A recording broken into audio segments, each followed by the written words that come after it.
Oi pessoal, tudo bem? Nos vídeos anteriores, nós vimos a confusão instaurada no Brasil em relação à expressão dolo específico e como ela é utilizada na prática judicial.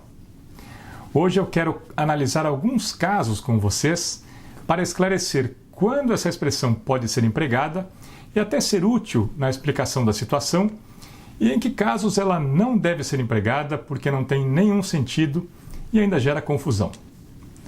A primeira coisa que deve ser definida é que o dolo específico não é uma modalidade de dolo. É só uma expressão que indica o objeto do dolo, ou seja, o elemento volitivo do dolo, em alguns delitos.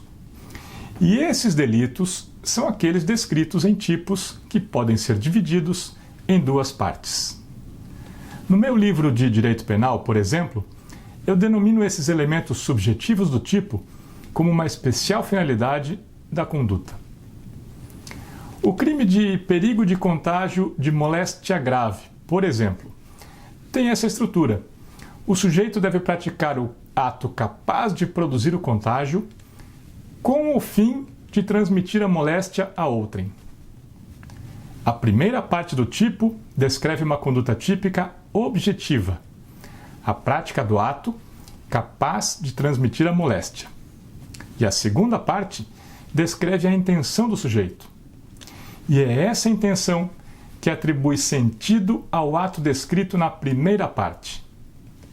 É essa especial finalidade da conduta que define o significado do comportamento objetivo. Nesses casos, se pode dizer que o sujeito deve realizar o comportamento descrito na primeira parte com a intenção específica descrita na segunda.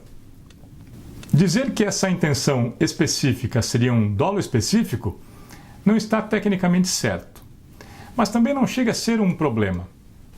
É algo parecido a dizer que alguém vai na delegacia fazer uma denúncia. Mas a expressão dolo específico só pode ser empregada nesses casos.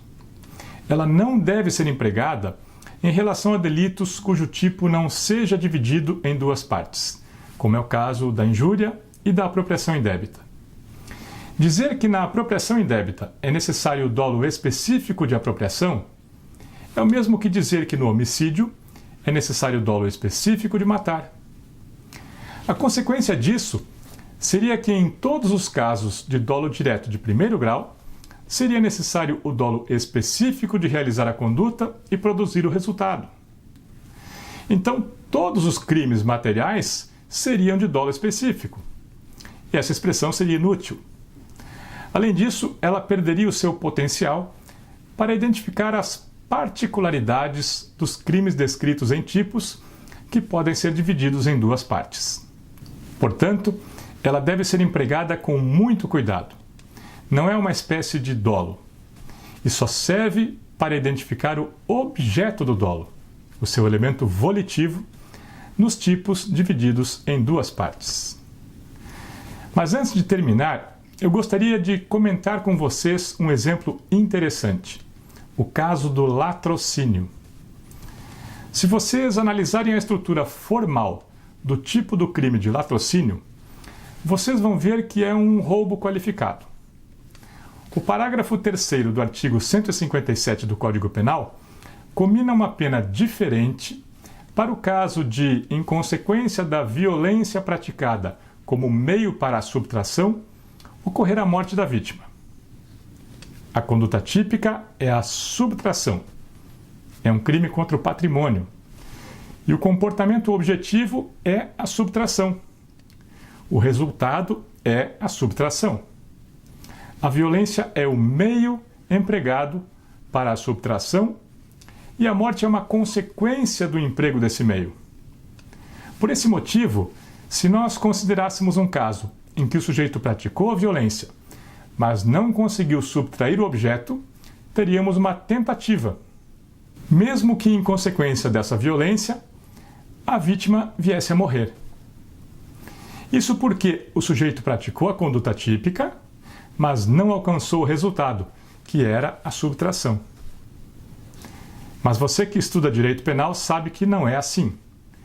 A súmula 670 do Supremo Tribunal Federal estabelece que a consumação do latrocínio ocorre com a morte, mesmo que o sujeito não consiga realizar a subtração.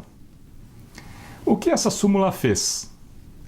Alterou a estrutura do tipo do crime de latrocínio. Transformou esse tipo em uma modalidade que pode ser dividida em duas partes e classificou o homicídio na primeira parte e o roubo na segunda. E a hipótese típica acabou ficando assim: matar alguém, primeira parte, com a finalidade de subtrair coisa alheia móvel, segunda parte. A finalidade de subtrair coisa alheia móvel passou a ser um elemento subjetivo do tipo.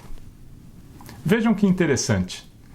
No roubo, seja ele simples ou qualificado, a subtração é o resultado, um elemento objetivo do tipo.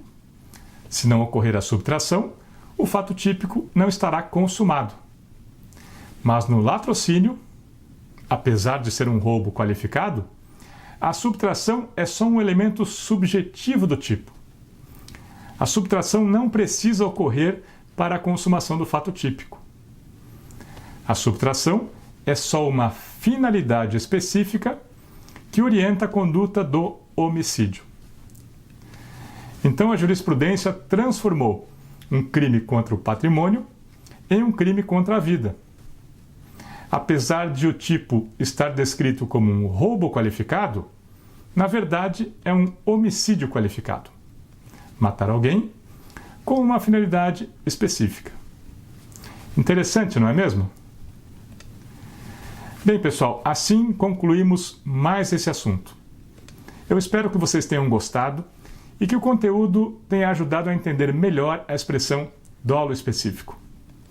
Muito obrigado por acompanhar esses vídeos e se você quiser rever qualquer conteúdo que eu disponibilizei, todas as minhas aulas estão publicadas no Instagram, YouTube e Spotify. E o acesso é gratuito. Até a próxima!